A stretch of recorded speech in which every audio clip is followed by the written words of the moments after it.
A Eurásia compreende toda a parte setentrional dos continentes europeus e asiáticos, de Portugal ao Estreito de Bering. A Oceania compreende as Américas, as ilhas do Pacífico, inclusive as britânicas, a Australásia e a parte meridional da África. A Lestásia, menor que as outras, e de fronteiras ocidentais menos definidas, compreende a China e os países ao sul da China, as ilhas do Japão e uma grande, porém cambiante porção da Manchúria, da Mongólia e do Tibete. Em uma ou outra aliança, esses três superestados estão permanentemente em guerra, e assim tem sido nos últimos 25 anos.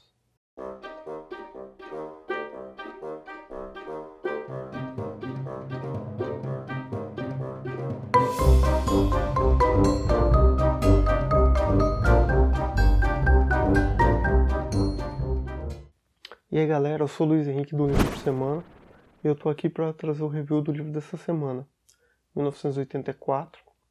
O livro foi escrito em 1948, publicado em 1949, pelo autor britânico George Orwell, e o livro se passa no ano homônimo de 1984. É um futuro distópico, uma sociedade distópica, classificado muitas vezes como uma ficção política. Nesse ano de 1984, a gente acompanha a vida de Winston Smith, que trabalha no Departamento da Verdade, na Oceania, mais especificamente em Londres, que agora se chama Pista Número 1. O Winston ele não é muito conformado com o sistema e com tudo que cerca ele, então ele vive nessa contradição interna de se rebelar contra o sistema, procurar outras pessoas que se rebelam contra o sistema, mas até onde se tem notícia, ninguém nunca conseguiu escapar do sistema. E é assim mesmo que eles chamam, né, o sistema, que no caso é o partido. O partido é comandado pelo grande irmão, o Big Brother, e a gente consegue fazer uma associação bem grande com a União Soviética na época do Stalin, no stalinismo, onde o totalitarismo reinava e todo mundo que fosse contra o poder ou o grande líder, o grande irmão, era eliminado. No livro eles usam a palavra vaporizado, porque era bem isso que acontecia mesmo. A pessoa simplesmente desaparecia e era dado nem como morto. Eles tinham um termo para isso, chamado impessoa. O Winston ele trabalha no Departamento da Verdade, que de verdade só tem um nome, e no Departamento da Verdade ele era responsável por alterar fatos e livros, notícias do passado. Um dos muitos lemas do partido é: quem controla o passado, controla o futuro, e quem controla o presente, controla o passado. Que basicamente é tudo aquilo que na história está em desacordo com o que o partido almeja é alterado, os originais são eliminados, são queimados, e a partir de então aquilo é dito como uma verdade incontestável.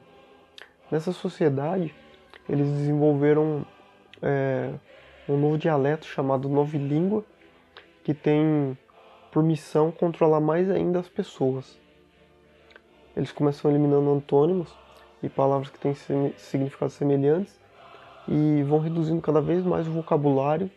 Então, uma coisa que é boa, e uma coisa que é má, eles passam a chamar de não boa ou imboa. E por aí vai a modificação do dicionário, e a cada ano que passa, isso vai ficando mais enxuto, até para cometer um crime, até para se voltar contra o partido, a pessoa não tem mais uma palavra para descrever isso.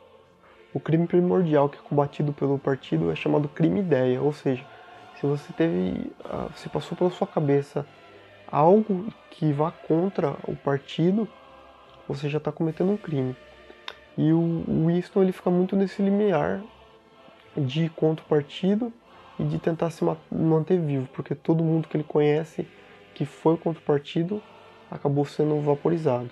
Os personagens principais são o Winston, que a história acompanha toda a vida dele, a Julia, que é uma personagem que aparece depois, e ela trabalha no departamento responsável por criar os filmes, as músicas que as pessoas vão escutar, e o O'Brien, que é um participante do partido interno, né? Ele tem uma patente muito alta dentro do partido, e assim é dividida a sociedade de 1984.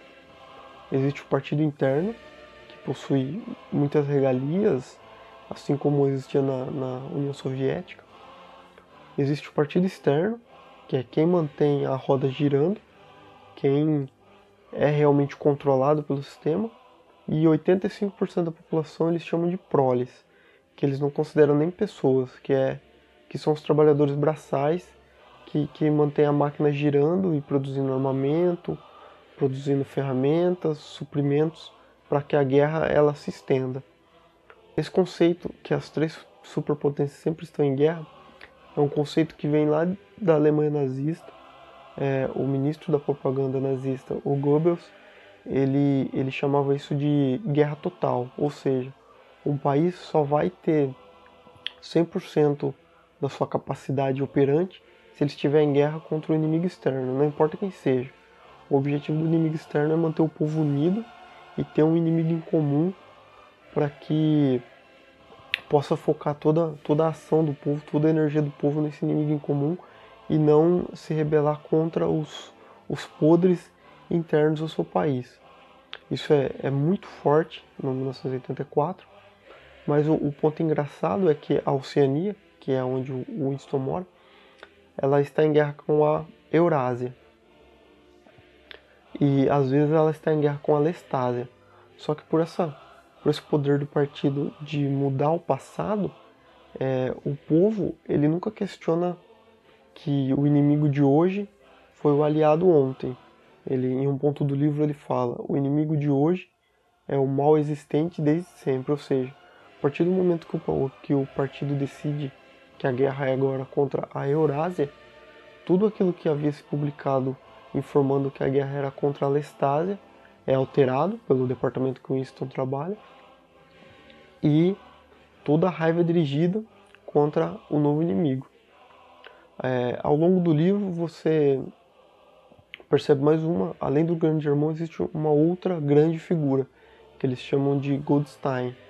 E a esse camarada eles dedicam todo dia um evento que eles chamam de 2 minutos de ódio, onde todo mundo se reúne e uma grande tela exibe a imagem desse cara com as frases contraventoras dele, e as pessoas ficam vaiando, gritando, xingando, etc. Elas colocam pra fora esse ódio que elas têm, que elas nem sabem por que elas têm esse ódio.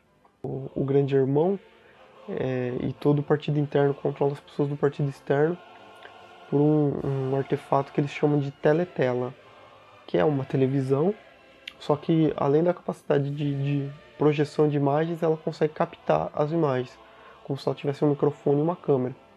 E todo mundo tem uma teletela em casa e não tem autorização de desligá-la.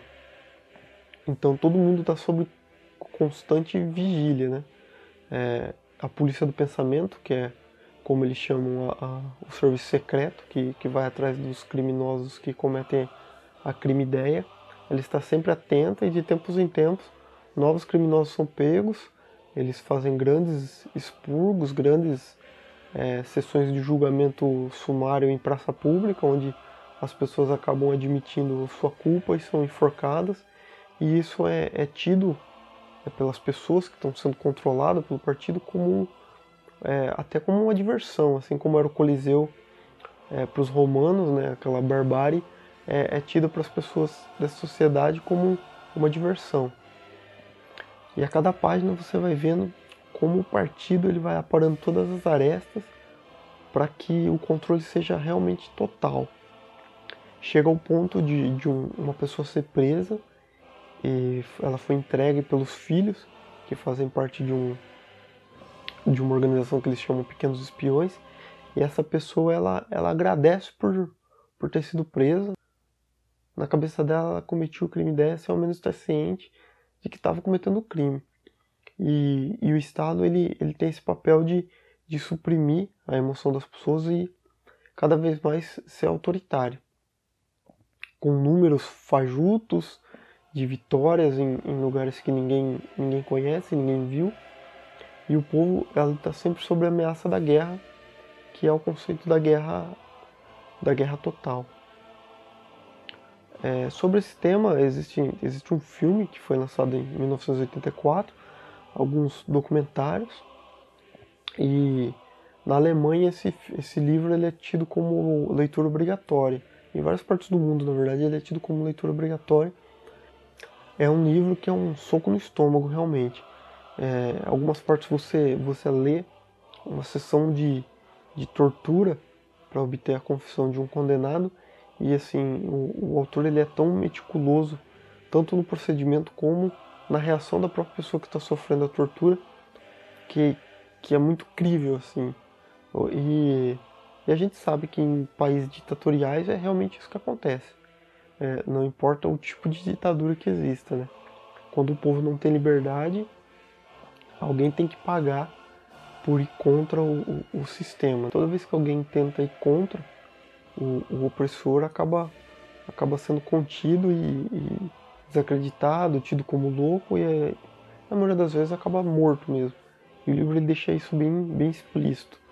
Essa era a vontade de George Orwell quando ele escreveu esse livro, né? Mostrar o que um controle totalitário pode fazer a uma população.